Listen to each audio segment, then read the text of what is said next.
Hello, my name is Ethan and welcome to the channel. If you are new here, hello, and if you are coming back after probably some time, because this is my first video in a while, welcome back. But yeah, let's get into today's topic. So today I'm just going over my goals for the month of July. I've been really lax in my study, or more I should say inconsistent with my study, and I've lacked focus in the first half of the year, so I'm hoping to turn it around, make more videos, and just generally do more study. My overarching goals for the month are to be as consistent as possible and to also stick to one language. And that is something I've definitely struggled with in the past. During the first half of this year, I haven't made enough progress in any of my languages to an extent that I'm actually happy with. I've made a moderate amount of improvement in my Swedish reading comprehension. I've improved the amount of vocabulary I know, and I've read a somewhat decent amount. I've kind of got a little bit back into reading Japanese and started to de-rust a little bit, but I keep going back and forth. I've dabbled in a few other languages, and it kind of feels about the right time to really push one of my languages. German has been that one language that I really like the sound of. I've wanted to study it for quite some time, but I've always put it off because I've already invested time in studying other languages. I'm already working on something else, and it's never felt like the right time. But because I'm kind of failing to kind of gain enough motivation in any of my other languages to a point where I'm willing to really push myself with it, it feels like it's about that right time to actually properly start investing some time into German. I feel that if I can get off to a positive start this month, get some progress under my belt, gain some motivation due to that, and just build habits, then I can kind of take this forward and try and really push it to a usable level, hopefully by this time next year.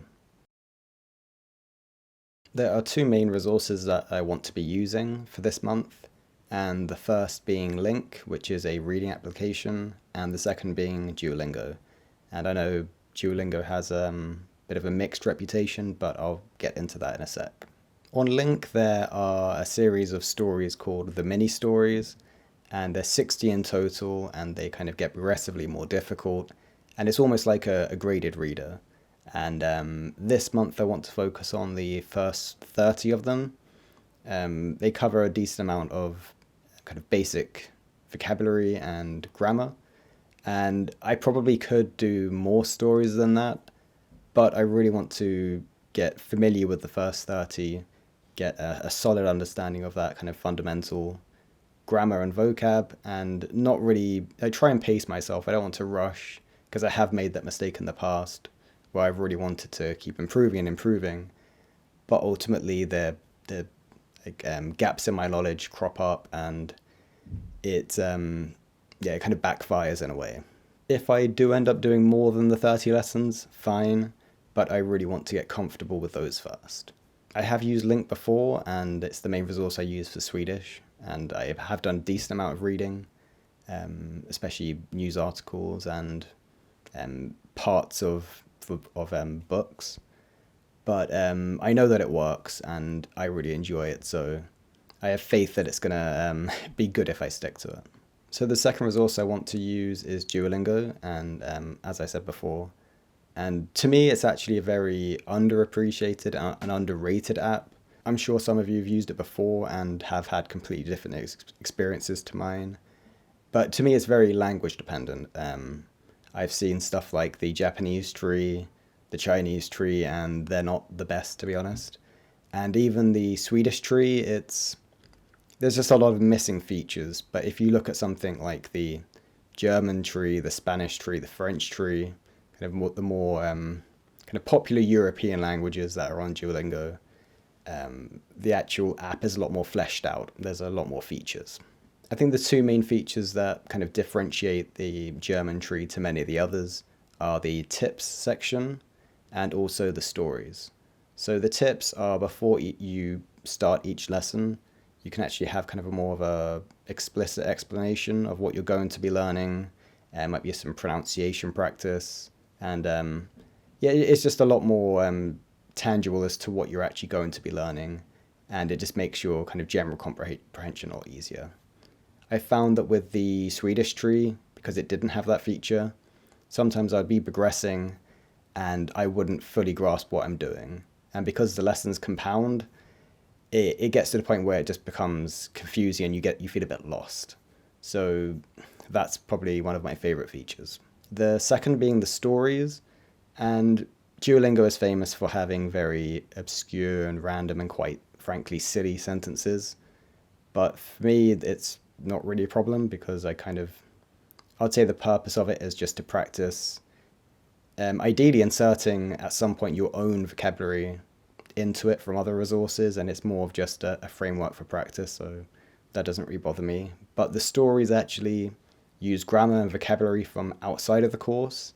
So for example, the first few stories use grammar and vocab that aren't in any of the beginner lessons, and it feels almost like a graded reader, and it just feels a lot more natural in a sense. So I think this is actually good reading practice for a complete beginner. Obviously, something like a dedicated app like LingQ or actual graded readers, or even just finding kind of material, maybe even textbook dialogues, is probably better.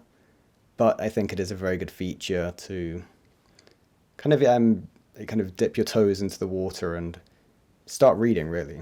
This isn't a resource that I want to be stuck on for a long period of time because there are better resources going forward, especially getting more towards the elementary and intermediate level.